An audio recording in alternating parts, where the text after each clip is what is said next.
নারীদের সম্মান করতে নিজের স্ত্রীর পা স্পর্শ করলেন স্কুলের অধ্যক্ষ। শিক্ষককে দেখেই ভবিষ্যৎ প্রজন্ম হয়তো শিখবে নারীদের কিভাবে সম্মান করতে হয়। তার জন্যই এই উদ্যোগ নিলেন শিক্ষক চন্দন সাধুখা। পূর্ব বর্ধমান জামালপুরের ৭৮তম স্বাধীনতা দিবস আবহে যখন নারী সুরক্ষা নিয়ে তোলপাড় দেশ, তখন অবাক কাণ্ড ঘটালো সারদা মিশন শিক্ষক মন্দিরের অধ্যক্ষ। জননী জন্মভূমি স্বর্গাদপি গরীয়সী। এক কথায় জন্মভূমি ও জননীকে সমান্তরালভাবে প্রতিস্থাপন করে চিন্তার প্রকাশ বোধ করি সভ্যতার শুরু থেকেই। জননী বন্দনা যেমন কাব্য সাহিত্যে দেখতে পাই, তেমনি মাতৃভূমির বন্দনা প্রাচীনকাল থেকে বর্তমান সময় এর অন্যথা হয়নি।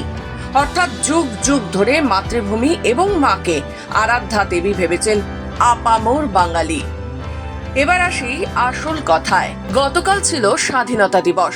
সারা দেশে জাতীয় পতাকা উত্তোলনের মধ্যে দিয়ে পালিত হয়েছে ৭৮তম স্বাধীনতা দিবস। স্কুল, কলেজ, অফিস, ক্লাব সব জায়গাতেই পতাকা উত্তোলনের মধ্যে দিয়ে দেশ মাতৃকাকে স্মরণ করে দেশের মুক্তিযোদ্ধাদের স্মরণ করা হচ্ছে। সারদা মিশন শিক্ষা মন্দিরেও পালিত হলো স্বাধীনতা দিবস, কিন্তু একটু অন্যভাবে। সারদা মিশন বিদ্যালয় পশ্চিমবঙ্গের একমাত্র বিদ্যালয় যেখানে দেশ বন্দনার সাথে সাথে মাতৃবন্দনাও করা হয়, এবং এই প্রথা দীর্ঘদিন ধরে অনুষ্ঠিত হচ্ছে এই বিদ্যালয়ে। বিদ্যালয়ের অধ্যক্ষ চন্দন সাধুখা এবং বিদ্যালয়ের সকল ছাত্রছাত্রীরা তারা প্রত্যেকেই তাদের নিজেদের মায়ের চরণ যুগল ধুয়ে নতুন বস্ত্র দিয়ে মুছিয়ে সেই বস্ত্র অতি যত্ন সহকারে রেখে দেয় নিজেদের কাছে। দেশ বন্দনা করার সঙ্গে সঙ্গে প্রত্যেক বছর আজকের দিনে মাতৃবন্দনাও করা হয় এই বিদ্যালয়ে। শ্রী শ্রী রামকৃষ্ণদেব নিজের স্ত্রীর চরণ যুগল ধুয়ে মাতৃরূপে পুজো করেছিলেন। নিজের স্ত্রীর প্রতি মাতৃরূপীর নারী শক্তি রূপ দেখেছিলেন। তাই পুনরাবৃত্তি দেখা গেল সারদা মিশন শিক্ষাঙ্গনে।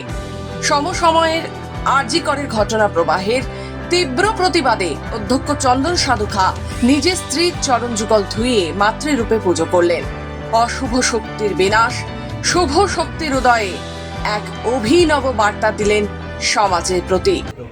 আচ্ছা, আপনারা সকলেই জানেন যে আমরা গত 10-15 বছর ধরে এই 15ই আগস্ট স্বাধীনতা দিবসের দিন ভারত মাতার বন্দনার সঙ্গে নিজেদের জন্মদাত্রী মায়ের বন্দনা করে আসছি।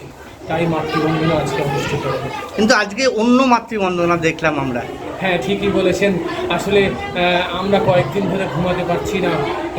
এই মাতৃশক্তিকে সম্মান করতে না পাওয়ার যে যন্ত্রণা, সেই যন্ত্রণা আমাকে এবং আমার মিশনের ছাত্রছাত্রী, শিক্ষক শিক্ষিকাদের পুড়ে পুড়ে খাচ্ছিল।